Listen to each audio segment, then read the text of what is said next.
Hi guys, Susannah here with My Best Life podcast, weekly podcast where I interview interesting people, whether I know them or not, people that I find fascinating. I ask them questions about their life and how they balance all the various things they have and yet still find joy and gratitude and purpose and all of that.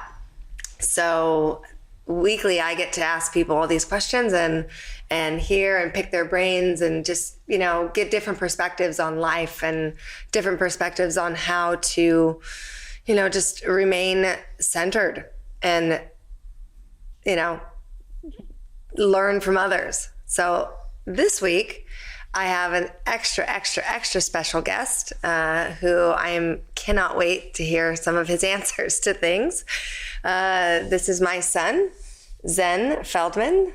He's here, we're going to chat and keep it really, informal, just totally natural conversation between mother and son. But yeah, so this is my son, Zen, and very excited for you guys to hear our conversation together and, get to know him a little bit better, which then helps you get to know me a little bit better. So please join me in welcoming Zen. Hello. How are you today, Zen? I am good. Yeah? As always. Well, I won't say always, but I am good today. You're good. Yeah. Well, thank you for saying yes to coming on here. Oh, you're very welcome. What else did you say yes to? Well, to being good. Yeah. I am very good, I've had a good week so far. It's Monday. So, yeah. But yeah. No, but thank you for saying yes to coming on here. Of course. Yeah. That's kind of a lot of trust in me, to say yes. Yeah. Yeah. It is what it is. It is what it is. Here for the ride. Cool. Yeah. So, how old are you, Zen? Well, I am 17 and going on 32. Yeah. Yeah. Is that what it feels like? A little bit. Yeah. Are you enjoying being a teenager though? It's interesting times right now. So, I'm going through the process and, I enjoy all of it, but yeah, I'd say so. So by interesting time, how do you mean specifically? I just mean with COVID and growing up as a young adult through this process of COVID, it's a very interesting experience. And I believe it's a unique experience to those that are going through it. I agree. I think it's probably doubly unique if you're a young adult, like you just said. So unique, could you give me some examples of what kind of experience you're having? Yeah, definitely. So I don't go to school. I'm homeschooled and, I'm not constantly interacting with people, which is something I've grown accustomed to throughout my life, being in school a lot. So, it's given me a lot of alone time and a lot of time to just be with myself and really go through my mind. And, it's definitely a time of reflection this past 2 years. So, if you can relate with that, you know what I mean? Yeah, I think some people could probably relate to that. In your downtime, your alone time, your reflection time, what have you found? In what way? I don't know. What kind of questions do you ask yourself? Well, I go with the flow, honestly, like whatever comes to my mind and whatever kind of problems I'm dealing with, I'll simply try my hardest to sit there with the emotion and feel it 100%, because I've learned that, even through COVID, a lot of people want to get through COVID. A lot of people want to escape COVID or want to get through COVID or whatever. Yeah. And I'm just enjoying the process of COVID. I'm learning about myself through this process. I don't need to get through it, and I'm not worried about getting through it. I'm worried about living my life day by day. Yeah. And have you ever not lived your life day by day? Yeah, definitely. You know, being a young kid and going to school every day, that's part of it. Like, you kind of lose track of the days. Every day just becomes like work filled and annoying, and you don't want to do it. And that has not been my life for the last 2 years. Yeah. You know, so I'm enjoying that part. Yeah. Yeah. So you think that being in school just kind of blurs the days together? Like it's just one long day. Definitely. Yeah. Yeah. Hard to stay present. Well, you know, it's relevant to the person, right? So if you're a productive person, and if you're good at being in a room full of people and learning and all of that and getting work done, then school is for you. But if you are a creative thinker, if you are an out of the box thinker, then the school is not the place for you. Yeah. In my opinion. And do you end up just kind of wanting to get through it? Yeah. Like you don't enjoy the process of life when you have too many obligations that aren't your goals per se. If you enjoy completing the goals of school, then, you know, do it with a whole heart. But if you want to get other things done in your life and you don't really care for the system of school, then it's not for you. So other things done in your life, such as? You know, just personal goals, whatever. Once you find that like hunger and desire for something better, then, you know, it all, you know, comes naturally. Yeah.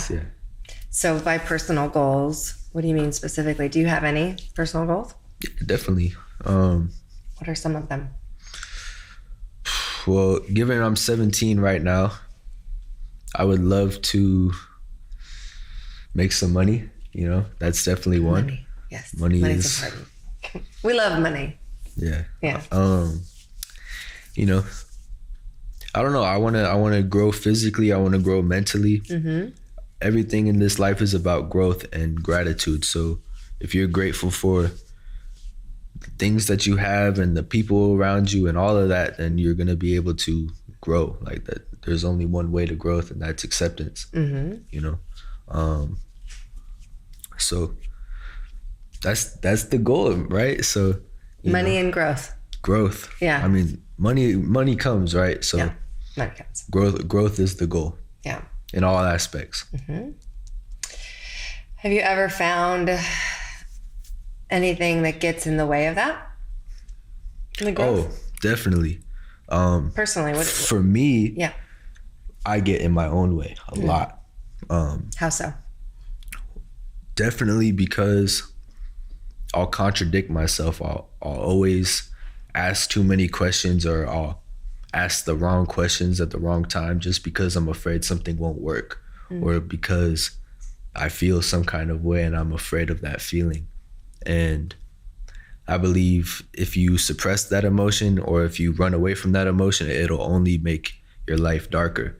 So you must 100% face that emotion and look it in the eyes, literally, and process it. And it, just as life is a process, you got to process that emotion, and then you'll get rewarded for doing so.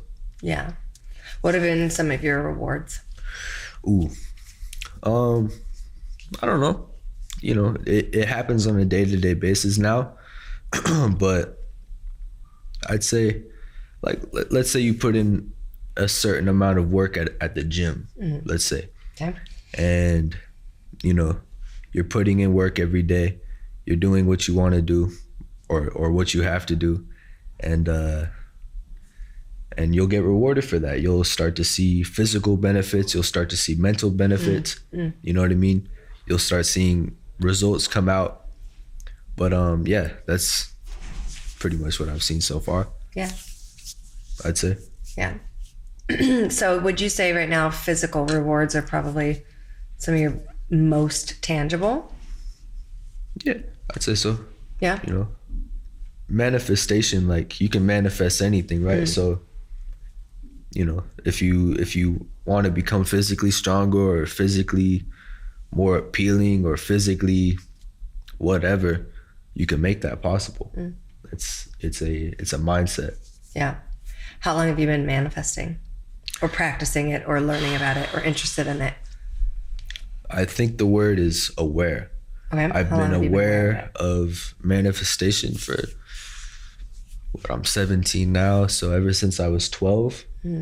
So however many years that is. 5. 5 years. Yeah. Yeah. That's cool. And where did you learn about it? Or where did you first, who or what made you aware? The first thing, honestly, was Conor McGregor.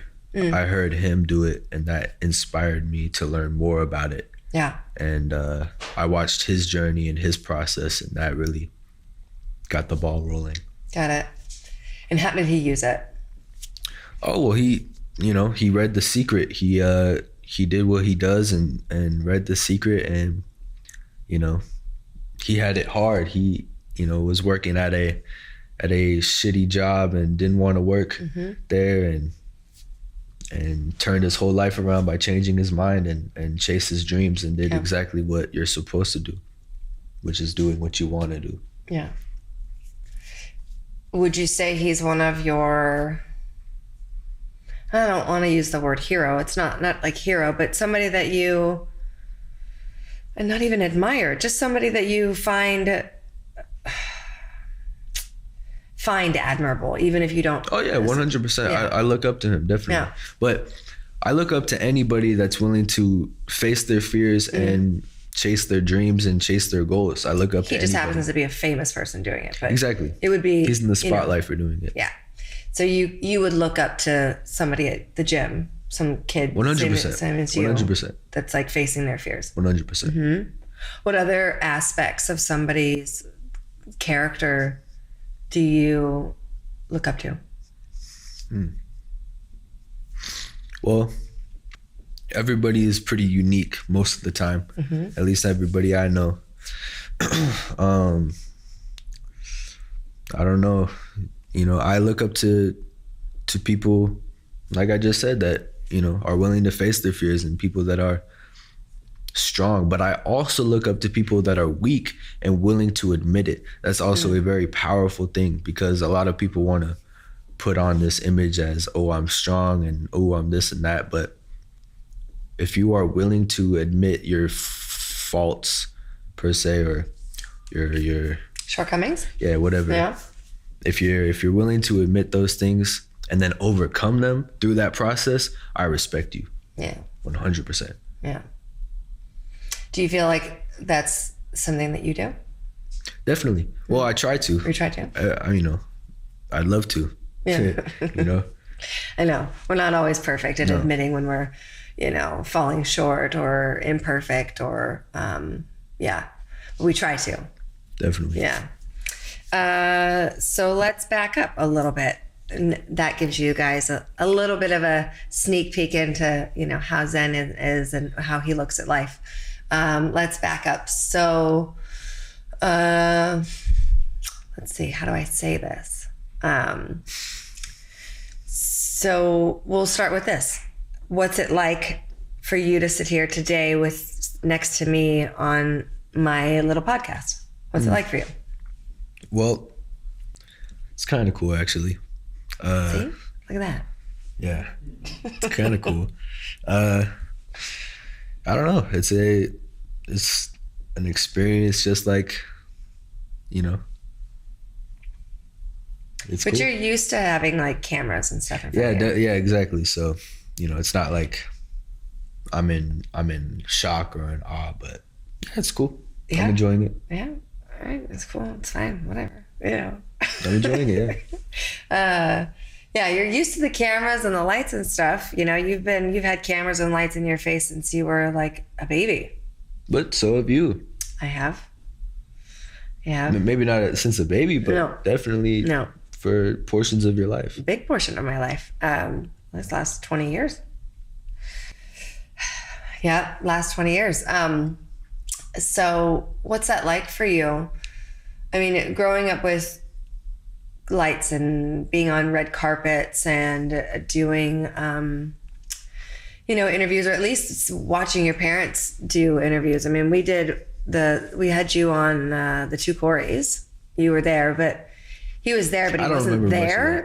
We never showed his face, right? We never showed his face on camera. So you would see like Zen riding away on like a big wheel, and you would just see the back of his head. That was the most TV. And that was because your dad was very concerned with putting your face on camera when you were a baby. Now, do they know who my dad is?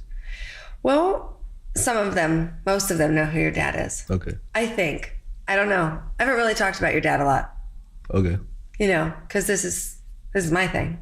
And your dad obviously. But it's a part of your story. He plays a part. He 100%. You're a representation of the part that he plays in my life. So, not that I wouldn't talk about him, but I have so much else to talk about, So, yeah.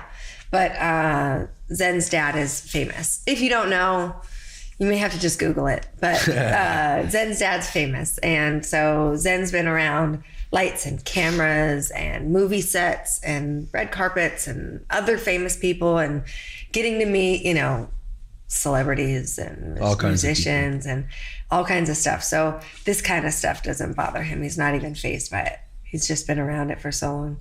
I have to, when you were, your dad was filming Lost Boys, the sequel, and you got to see, Hollywood movie makeup for dead people or scary people or and you were little, like 4. And that really removed the curtain, from a young age. Yeah. And I was still scared of it. Like even being on the set, I remember just being kind of scared of the people. Like I remember like meeting the people, talking with the people, and then like just watching them act and like being afraid. Yeah. Because I'm like, who are these people? Why do they look different? Yeah. But as soon as the director said action and they went into vampire mode. Yeah. Or just whatever. Yeah. Exactly. Crazy. That's got to be an interesting way to grow up. Very, very unique. But I'm not the only one. No, you're not the only one, but you're the only one I know. So you're the only one I get to talk to. So, I have always found that it's got to be really interesting to just, not that any different, but, just to, I don't know, how old were you when you realized that your parents were celebrities? I always used to tease my dad about it, like when we were walking down the street or whatever, like. And people want to ask for autographs and stuff. No, just like nobody would even notice him, and I'd be like, "Hey, you guys know who this is? It's Corey Feldman." Oh, yeah. And like, just like mess with him. Yeah, and I always thought that was fun when I was younger. Yeah. Yeah. So how old were you then? I was probably. The one time that I'm referring to, I was in like Hawaii. Okay. So I'd probably 6 or 7. Okay. Yeah. Yeah. So realizing and becoming aware of fame and celebrity, and that your dad was part of that. How did it make you feel? I didn't really care because, like you said, I knew different. Yeah. But. Well, did you feel different when your friends didn't have famous parents? No, not at all. Because I knew any friend that I had would accept me. And if they didn't accept me, they wouldn't be a part of my life. And I knew that even when I was younger. Yeah.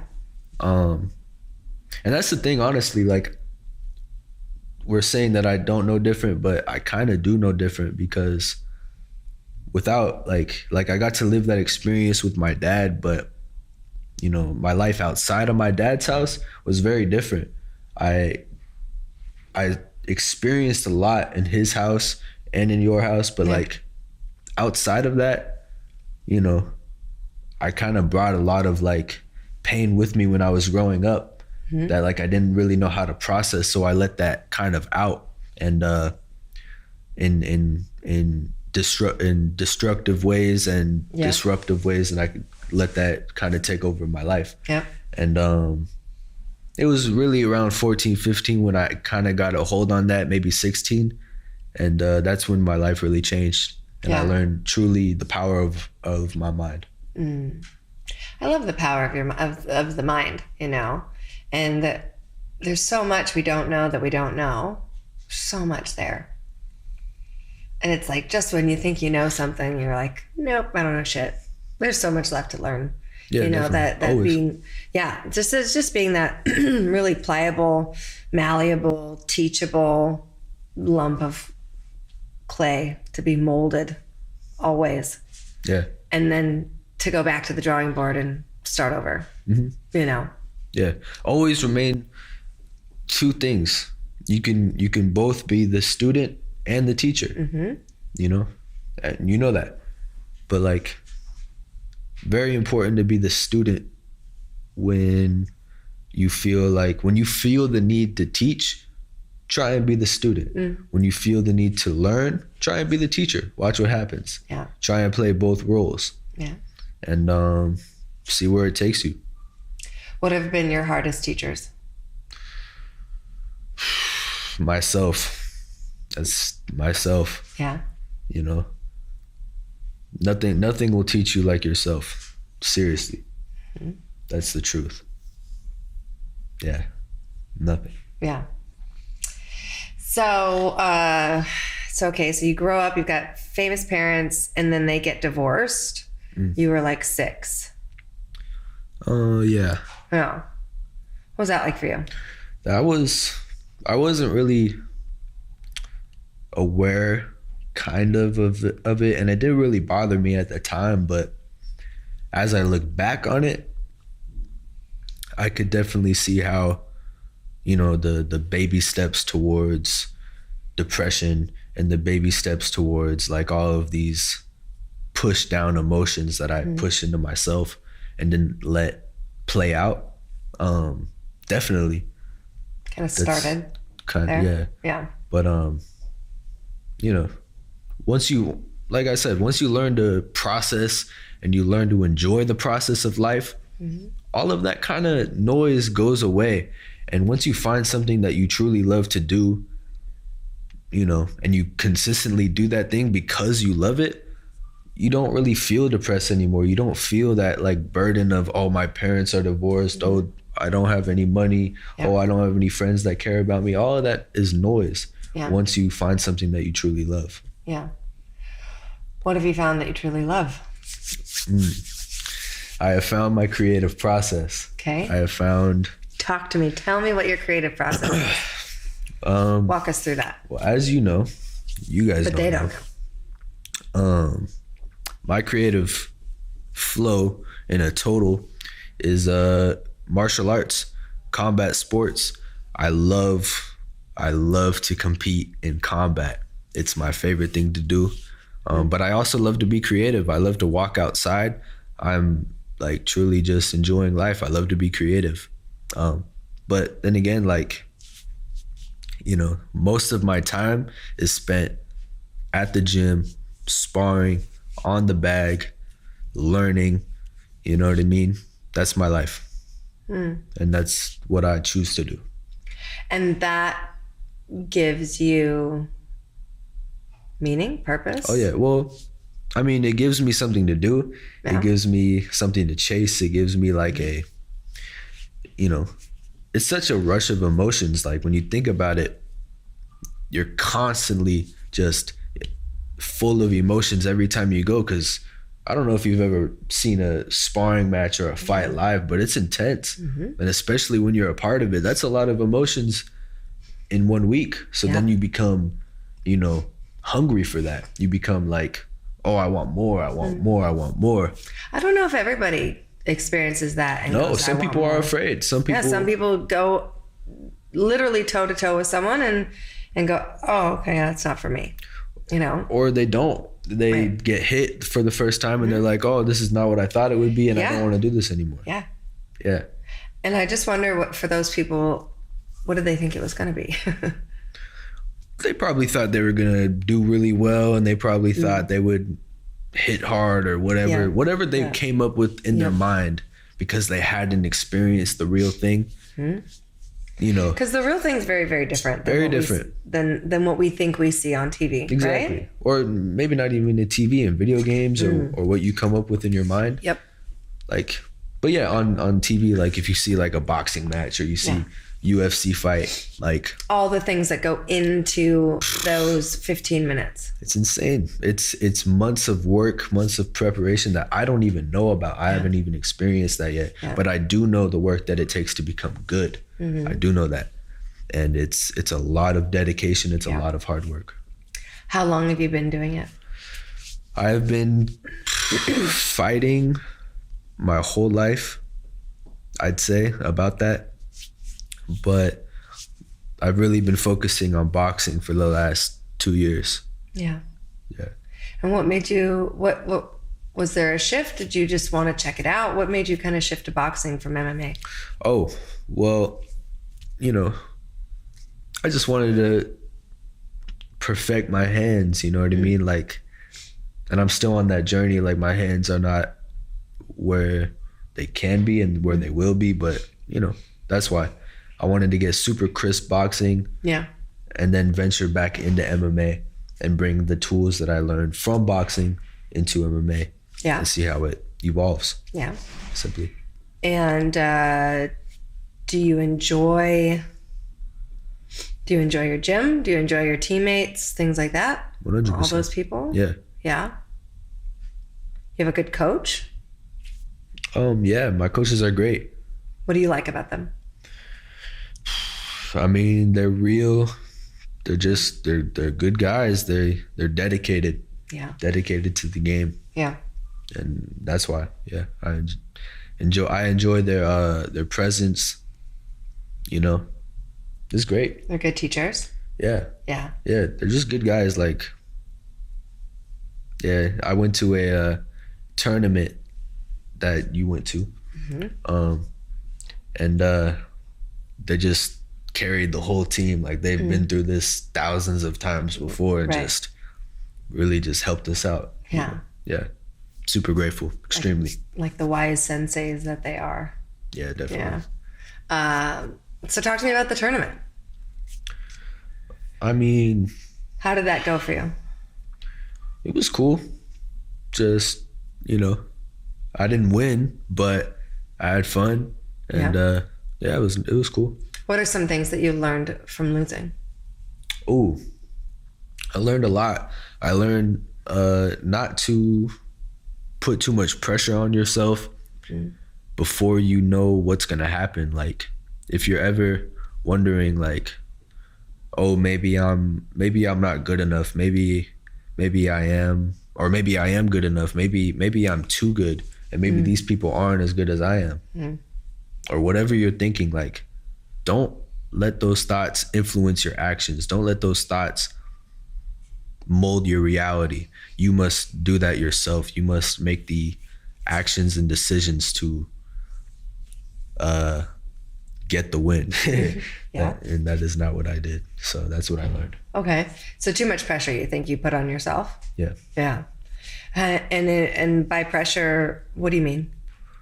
You know, I wanted to win so badly that I almost would do anything for it, or I wanted to win so bad that, you know, I just wanted it so bad. And anytime you put an extended amount of pressure that doesn't need to be there, you're never going to get what you want. You have to go with the flow. And I did not go with the flow during that entire process, and I didn't get the result that I wanted to. So, and was this your first time ever? Yes, this is my first competition. Cool.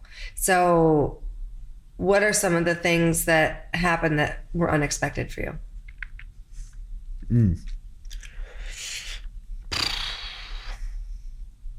I mean, a lot. I didn't know the process of cutting weight before this. I didn't realize how vigorous it was until getting there. How much weight did you have to lose?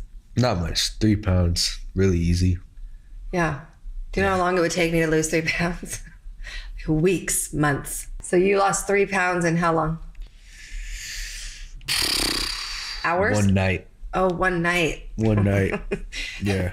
And okay, so that was unexpected. Anything else? Just, yeah, because honestly, I thought I was on weight when I got there, and I wasn't. So I wasn't really ready to cut weight. So part of it, but I brought the tools necessary. Yeah. Good. So you lost, and what's your biggest, and I heard you say that, not to put pressure, but what's your biggest takeaway from the whole experience? Be yourself. Be yourself. Be genuine. Yeah. And don't worry about what other people think about you. And don't worry about the outcome either. Yeah. Because the outcome is just noise, just as your thoughts. Like, the outcome doesn't mean anything. Yeah. It's if you put in the right amount of work, you're confident, and you've put in the right amount of work, and you've put in, all of your effort, then you're gonna get the result you want. You don't have to worry. Yeah. And I didn't honestly put in as much work as I wanted to. So I came into the bout worried, and I came into the bout thinking, oh, but what if it doesn't go my way, because I didn't put in the work. So you had doubt. Definitely. Yeah. Doubt can be quite the insidious foe, where it's like it'll sneak up and then it'll cloud your vision, and you're like, wait, and the confidence that you thought you had, starts to lose its shine a bit. And that's where bravery comes in, because heading into the unknown with your head up high, you got to be brave for that. Yeah. You got to truly be brave, And that's why I respect every kid that goes out and competes and that grew up competing. Yeah. You know what I mean? Mm-hmm. It's a hard life, and they just do it effortlessly, and I 100% respect. Well, I don't know if they do it effortlessly. They probably have the same effort and trials and challenges. Well, yeah, but they've been doing it for so long that, like, it's just natural to them. Yeah. Wouldn't you say that it's becoming natural for you? No, not at all. No? Not at all, no. Not yet. It's something you're still working at? 100%. Yeah, no. But I'm enjoying it. I'm enjoying learning how to do it. Yeah. I'm still very new. Yeah. Very new. 2 years is a very, very small amount of time. Yeah, very new to fighting in general. I'm only 17. I've been fighting, honestly, consistently for 7 years. Mm-hmm. And I've learned a lot through that process, but there's so much more to learn. Yeah. So much more. Yeah. So if you put all the effort in and you do all the things and you conquer your doubt and you've got the bravery and you do all that, what's the next milestone for you? Or the next just feather in your cap? The next thing you'd like to do? Man. I mean, conquering fear is a big one. Yeah, that's like a lifelong. That's exactly that is a milestone. It is a milestone, but that's also, it might be like on your headstone. Like, he finally conquered fear. Yeah, you can't, conquering fear is a moment to moment basis. Like, yeah, and some days you got it and some days you don't. Well, fear comes with, things that happen, and then that emotion comes out. Yeah. So it's up to you to deal with it in that present moment. Because if you don't deal with that fear, it's gonna still be there. Mm-hmm. You can't run from it. Yeah. You know what I mean? Well, do you have a goal? Your next goal? In what way? With your boxing, with your just physical career. Get a win. Yeah. You know what I mean? Yeah. Get a win. I didn't get the win. I didn't get any win. So get a win. Get a win. That's the goal. Yeah. So as a teenager, growing up in this time, not being in like public school with a bunch of kids, what do you do to feel normal? I don't. I don't. All right. I don't feel normal. I'm not normal. No, you're pretty special. Mm-hmm. I might be biased, but even you take my my being biased out. You're part of the reason why I even wanted to have Zen on the show, is also because I think you're fascinating. Thank you. I tell people all the time that I really like who my son is. And it's not just that I love my son, but I actually like who he is. I like who he's grown into. And we get to have these kind of cool conversations. At home, the conversation topics get a little out there. And we'll save that for another episode for sure. But, we'll ease it into, your introduction to Zen. And that way you fall in love with what a cool kid he is. And then, the next time he comes on here, we'll talk about aliens and crystals and whatever else comes up. But yeah. But so what is your favorite way to stay centered?